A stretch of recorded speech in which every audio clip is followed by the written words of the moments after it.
বন্ধুরা, ডিম, ময়দা, চিনি, ঘি, বাটার, মোল্ড ও মাইক্রোওভেন ছাড়াই ঘরে থাকা সামান্য উপকরণে গ্যাসের চুলায় খুব সহজভাবে মাত্র 15 মিনিটেই তুলোর মতো নরম, স্পঞ্জি, হেলদি ও টেস্টি কেকের রেসিপি শেয়ার করব।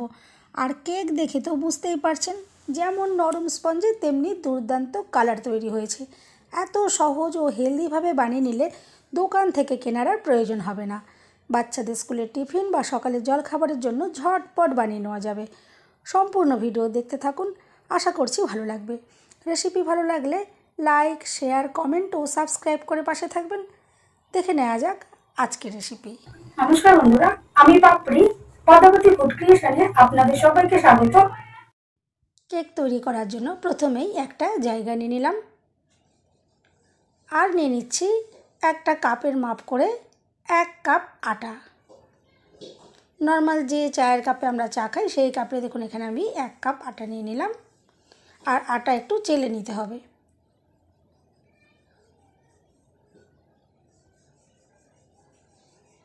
চেলে নেওয়ার পর দেখুন যে ভুসিটা রয়েছে এটা আমি বাদ দিয়ে দিচ্ছি।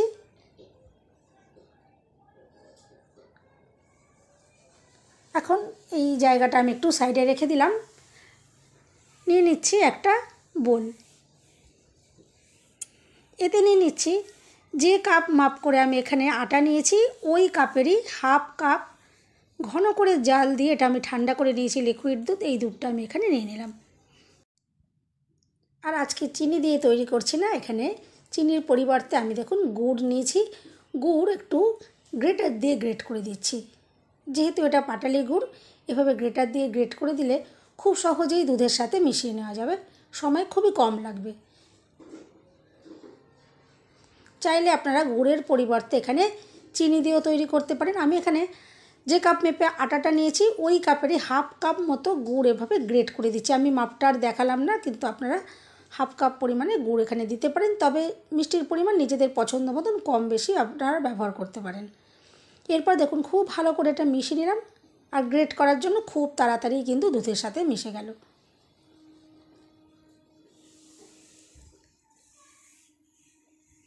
দিয়ে দিচ্ছি 1 চিমটে নুন। অবশ্যই মিষ্টি জিনিসে একটু নুন ইউজ করবেন, এতে টেস্ট অসাধারণ আসবে। এরপরে যে কাপ মেপে আমি এখানে আটা ব্যবহার করেছি ওই কাপেরই 4 ভাগের 1 ভাগ দিয়ে দিলাম সাদা তেল। এরপর আবারও সব কিছু খুব ভালো করে মিশিয়ে নেব।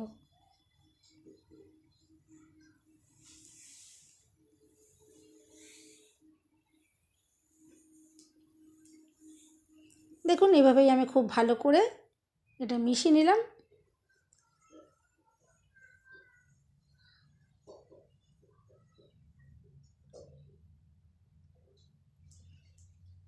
যত এভাবে মিশিয়ে নেওয়া হবে কেক কিন্তু ততটাই সুন্দর তৈরি হবে। এরপরে আমি এখানে দিয়ে দিচ্ছি ভ্যানিলা এসেন্স 1 চামচ মতো। এতে কেকের ফ্লেভারটা একদম দোকানের মতন তৈরি হবে। তবে হাতের কাছে না থাকলে আপনারা এলাচের গুঁড়ো দিয়েও করতে পারেন, তবে ভ্যানিলা এসেন্স দিলে একদম দোকানের মতো টেস্ট আসবে। ভ্যানিলা এসেন্স দেওয়ার পর খুব ভালো করে আবারও মিশিয়ে নিচ্ছি।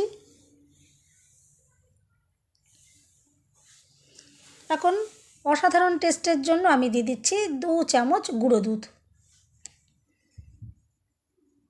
এতে স্বাদটা কিন্তু খুবই ভালো আসবে।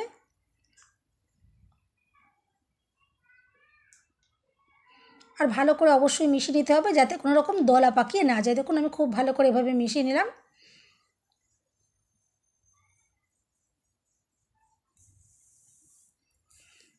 এরপরে আমি যে আটাটা আগে থেকেই চেলে রেডি করে রেখেছিলাম সেই আটা এখান থেকে বারে বারে অল্প অল্প করে মিশিয়ে নেব। দেখুন প্রথমে আমি 3 চামচ মতো দিচ্ছি আর মিশিয়ে নিচ্ছি। একবারে সমস্ত আটা আমি এখানে দিচ্ছি না, একবারে দিলে দলা পাকিয়ে যাবে, মেশাতে খুবই অসুবিধা হবে। দেখুন এইভাবে আমি 3 ভাগ করে এখানটা দিয়ে দিলাম। দেখুন আমি আবারও 3 চামচ মতো এখানে দিয়ে দিচ্ছি। এরপরে বাকি যেটুকু থাকবে আমি সেটা একবারে এখানে দিয়ে দিলাম। এভাবে এটা ভাগ করে করে মিশিয়ে নিতে হবে, তবে মেশানোটা কিন্তু খুবই সুন্দর হবে আর খুব সহজেই মিশিয়ে নেওয়া যাবে, কোনো রকম বড়োভাবে দলা পাকিয়ে যাবে না।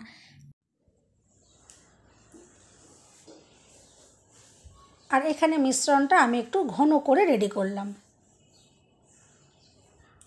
এখনও এতে উপকরণ মেশাতে বাকি আছে, আমি এটা পরে মেশাবো। এখন এটা একটু সাইড করে রেখে দিচ্ছি।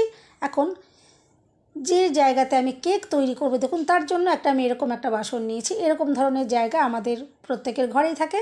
কেক তৈরি করার জন্য কোনো রকম পয়সা খরচা করে এক্সট্রা মোল্ড কেনার কোনোই প্রয়োজন হবে না। আর দেখুন নিয়েছি সাদা খাতার পাতার, এভাবে গোল করে একটু মাপ করে কেটে নিয়েছি। বাটার পেপার কেনার কোনোই প্রয়োজন পড়বে না। আর দেখুন এভাবে একটু লম্বা একটা টুকরো করে নিয়েছি, সাইড দিয়ে দেখুন এভাবে দিয়ে দিলাম। আমি আশা করছি আপনারা ভিডিও দেখে নিশ্চয়ই বুঝতে পারলেন।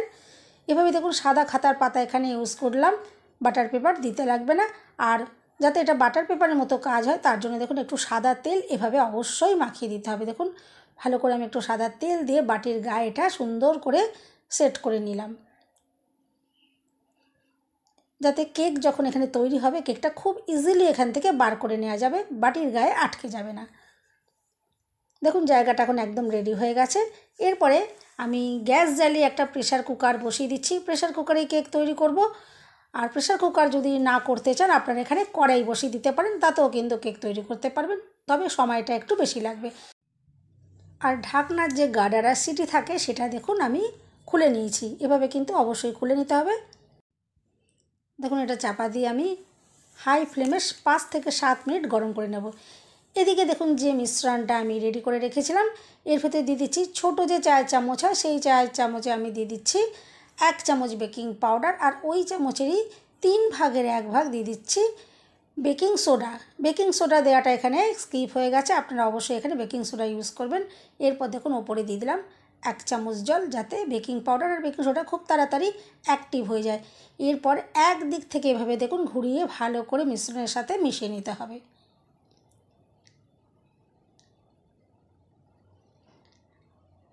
আর এখানে মিশ্রণটা একটু গাঢ় লাগছিল, আমি এখানে সামান্য পরিমাণে একটু জল দিয়ে একটু মিশ্রণটাকে রেডি করে নিচ্ছি। তবে আপনারা এখানে লিকুইড দুধ দিয়েও মিশিয়ে নিতে পারেন।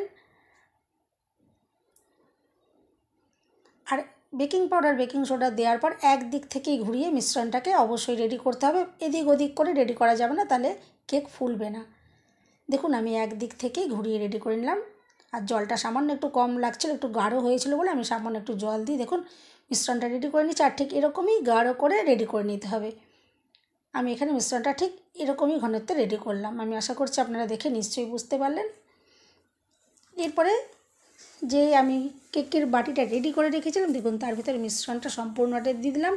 আর এমন জায়গা এখানে দিতে হবে যাতে অর্ধেকটা পরিমাণে এই মিশ্রণটা দেওয়া যেতে পারে, কারণ ভর্তি করে দেওয়া যাবে না, কেক যখন তৈরি হবে অনেকটাই ফুলে বড় হয়ে যাবে। এরপর দেখুন একটু হাতে করে আমি একটু ট্যাপ করে দিলাম যাতে ভেতরে যে এয়ারটা আছে বেরিয়ে যায়। এরপর আমি এখানে একটু ড্রাই ফ্রুটস দিয়ে দিচ্ছি যাতে কেকটা দেখতে আর খেতে দুটোই সুন্দর লাগে। আমি এখানে একটু আমন্ড আর পেস্তার কুচি দিয়ে দিচ্ছি। হাতের কাছে যদি না থাকে আপনারা না দিয়েও করতে পারেন। আর একটু চেরির টুকরো দেখুন আমি দিয়ে দিলাম। যেমন দেখতে অসাধারণ লাগবে, খেতেও কিন্তু দুর্দান্ত লাগবে।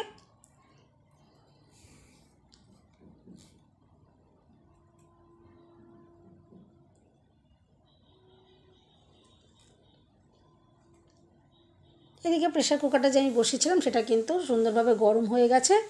এখন আমি ঢাকনাটা দেখুন খুলে এরপরে যে স্ট্যান্ডটা আমি ভিতরে রেখেছিলাম এই স্ট্যান্ডের ওপর এখন বাটিটা বসিয়ে দিচ্ছি। প্রেশার কুকারের ভেতরটা কিন্তু এখন প্রচণ্ড গরম রয়েছে।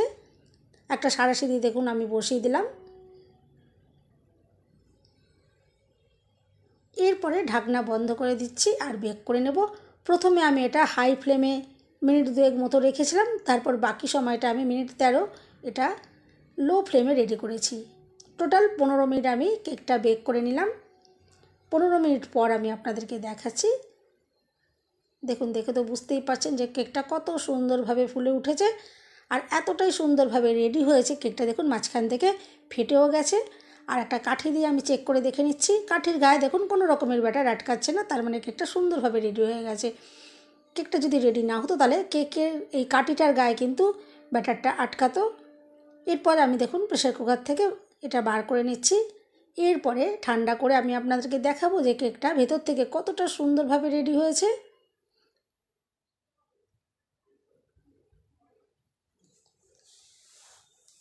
দেখুন কত ইজিলি মোল্ডটা থেকে বেরিয়েও গেল। যেহেতু আমি দেখুন কাগজ এরকম লাগিয়ে দিয়েছিলাম, কত সুন্দরভাবে দেখুন বাটিটা থেকে বেরিয়ে গেছে, আর বাটির গায়ে কোনো রকম ব্যাটার আটকায়নি, বাটিটা একদম পরিষ্কার সুন্দর রয়েছে। এরপর দেখুন কাগজগুলো কিন্তু কতটা ইজিলি দেখুন এখান থেকে খুলে নেওয়া গেলো, যেহেতু তেল মাখানো ছিল। আর কেকের কালারটা দেখে তো বুঝতেই পারছেন যে কতটা দুর্দান্ত আর সুন্দর কালার তৈরি হয়েছে, একদম দোকানের থেকে কোনো অংশে কম নেই। দেখতে বা খেতে দোকানের থেকে কিন্তু কোনো অংশে কম লাগবে না। আপনারা এভাবে হেলদিভাবে বাড়িতেই কিন্তু খুব সহজেই রেডি করে নিতে পারেন। এভাবে রেডি করে নিলে বাচ্চাদের স্কুলের টিফিনের কিন্তু অনায়াসেই দিতে পারা যাবে। আর দেখে তো বুঝতেই পারছেন যে কতটা দুর্দান্ত লাগছে, বাড়িতে বাচ্চা থাকলে বাচ্চাদের ভীষণ পছন্দ হবে। এভাবে অবশ্যই একবার ট্রাই করে দেখতে পারেন, আশা করছি ভীষণ ভালো লাগবে। আর কেকটা যে কতটা নরম স্পঞ্জি হয়েছে আশা করছি আপনারা দেখেই বুঝতে পারছেন যে কতটা স্পঞ্জি আর ফ্লাফি তৈরি হয়েছে। এরপর এখান থেকে একটা টুকরো আমি একটু কেটে দেখাই যে ভিতর থেকেও কেকটা কতটা দুর্দান্তভাবে রেডি হয়েছে। বন্ধুরা, রেসিপি ভালো লাগলে একটা লাইক দিতে একদম ভুলবেন না। চ্যানেলটা সাবস্ক্রাইব করে পাশে থাকার অনুরোধ রইল। বেল বাটন ক্লিক করে রাখবেন, আমি যখন নতুন ভিডিও আপলোড করব সঙ্গে সঙ্গে নোটিফিকেশান সবার আগে আপনার কাছে পৌঁছে যাবে। সবাই সুস্থ থাকবেন, ভালো থাকবেন, দেখা হবে নেক্সট ভিডিওতে। ভিডিওটা শেষ পর্যন্ত দেখার জন্য সবাইকে রইল অসংখ্য অসংখ্য ধন্যবাদ। দেখুন একটা টুকরো আমি কেটে নিয়েছি, আর দেখে তো বুঝতেই পারছেন ভেতর থেকেও যে কেকটা কতটা সুন্দরভাবে নরম আর স্পঞ্জি তৈরি হয়েছে, একদম তুলোর মতন মুখে দেওয়ার সাথে সাথেই কিন্তু মিলিয়ে যাবে। আর কালারটাও যে কতটা দুর্দান্ত, একদম পারফেক্ট দোকানের মতন যে তৈরি হয়েছে।